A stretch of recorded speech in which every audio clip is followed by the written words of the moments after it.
it's been in my workshop. This is Iliacus on the inside of the hip or groin here. And so I've successfully isolated it. And I'm going to show you one of my new favorite movements. This is going to really help to reset your SI joint and really release a lot of your spine. Turn the thigh in, take it over and across. I'm going to do one or two of these.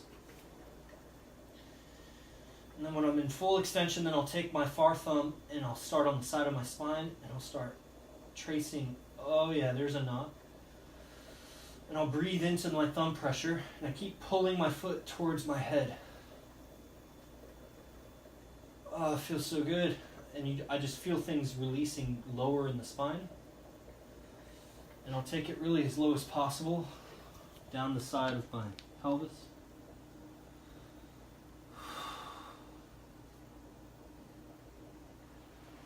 Yeah. And then I do it to the other side. That's the whole movement.